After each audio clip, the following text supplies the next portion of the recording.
मानक जी, आपके शो पर आज एक बहुत खूबसूरत चीज होने वाली है।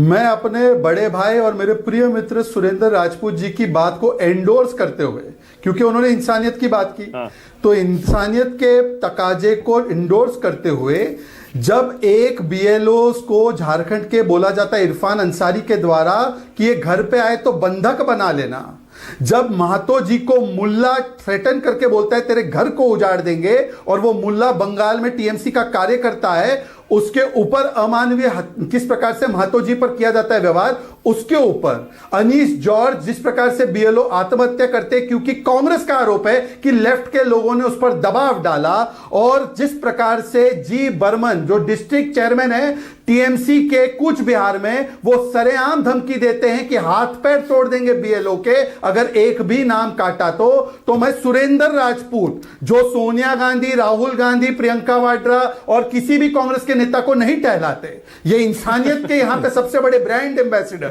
उनसे मैं पूछना चाहता हूं, इंसानियत के ब्रांड एम्बेसडर जी, जरा इरफान अंसारी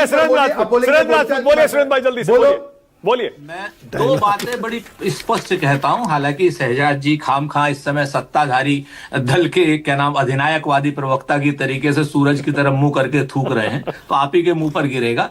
किसी भी आदमी ने जिस सरकारी कर्मचारी को अगर धमकी दी है, किसी भी तरीके का कोई अमानवीय आचरण किया है, किसी भी तरीके की कोई बात की है, तो उसके खिलाफ कठोरता से कार्रवाई होनी चाहिए, चाहे वो इरफान अंसारी हो, और चाहे शहजाद पूनावाला हो, और चाहे नरेंद्र मोदी हो, और चाहे ज्ञानेश गुप्ता की बेटी। सरकार आपकी क्या कर रही है? ज्ञानेश गुप्ता की बेटी, सुन लीजिए बात को, अब आप बोलिए मत, चाहे वो आप ज्ञानेश गुप्ता की बेटी डीएम नोएडा, अगर जिसने भी 66 कर्मचारियों के खिलाफ एफआईआर करी हो, अगर इरफान अंसारी ने कोई गलत बात की हो, मैं तो इरफान अंसारी का नाम लेके कह रहा हूं, अगर आपकी हिम्मत हो तो कह दीजिए ज्ञानेश गुप्ता की बेटी को, ठीक है। किसी ने भी अगर ऐसा किया हो तो निश्चित तौर पर उसके खिलाफ कठोरता से विधिक कार्रवाई होनी चाहिए, नंबर एक। नंबर दो, जो सबसे बड़ी बात है, इसको नीचे रख लो, नंबर दो जो सबसे बड़ी बात है कि बीएलओज को के ऊपर जितना अमानवीय आचरण हो रहा है, जितना उनके ऊपर दबाव पड़ रहा है, जितना सरकारी तंत्र का दबाव पड़ रहा है, उस हिसाब से कम मानक गुप्ता के शो में एक इन हाउस तो ये बात जाए ज्ञानेश गुप्ता जी के पास कि साहब लोग चाह रहे हैं कि बीएलओज के मानसिक दबाव कम हो, ताकि 3 महीने और बढ़ा दिए। अच्छा, एक सेकंड, शहजाद आपका जवाब देंगे, शहजाद आपका जवाब देंगे, लेकिन सुरेंद्र भाई, अरे गुप्ता होना क्या कोई गुनाह हो गया क्या? अरे सर, ज्ञानेश गुप्ता का गुप्ता होना गुनाह हो गया, मानक गुप्ता का गुप्ता होना गुनाह हो गया क्या? कमाल कर रहे हैं, एक बार, 2 बार, 3 बार, 4 बार छोड़ ही नहीं रहे आज। अरे गुप्ता में जोर ज्यादा है। आपको ये खराब लग रहा है तो मैं ज्ञानेश कुमार कहता हूँ, ये तो आपसे तो मजाक की बात। नहीं, चलिए ठीक है, ओके, शहजाद बोलिए, शहजाद बोलिए। ऐसा नहीं, आपसे ऐसा कोई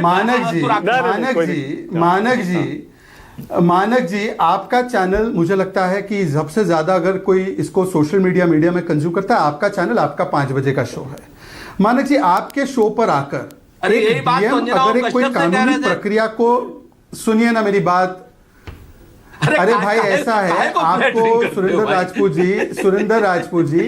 राजपूत जी, आप तो कम से कम इस चैनल के लिए बोलिए, आपका तो संबंध है इस चैनल से, पारिवारिक और पार्टी का, आप तो कम से कम बोलिए, आपका है बेवफा बनने चैनल के साथ, आपका तो धर्म है चैनल के लिए बोलना, आपका तो धर्म है बोलना, आपका तो धर्म है बोलना। छोड़िए ना, चलिए ना, मुझे बात चलिए ना, आगे चलिए, अरे छोड़िए चैनल का मुद्दा, छोड़े आगे चलिए। अगर आप लोग मानक जी, मैं अपनी आगे चलिए, सुरेंद्र भाई, अपनी बात पूरी कर ले, उसके बाद अमित जमा आ रहा हूँ, फिर ब्रॉडकास्टिंग मिनिस्ट्री से इनके ऊपर नोटिस आ जाएगा अगर दूसरा शब्द इस्तेमाल करूंगा। मानक जी, मैं अपनी शहजाद बात पूरी करिए, बोलिए जल्दी। मानक जी, मैं अपनी बात कहूँगा।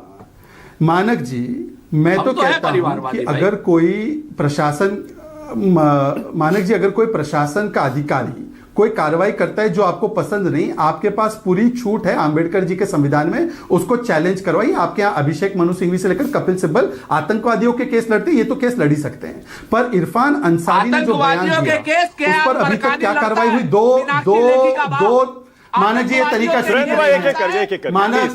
मानक वन बाय वन, शहजाद जल्दी से, ये तरीका ठीक नहीं है, पहले ही ऑडियो बोल रहा।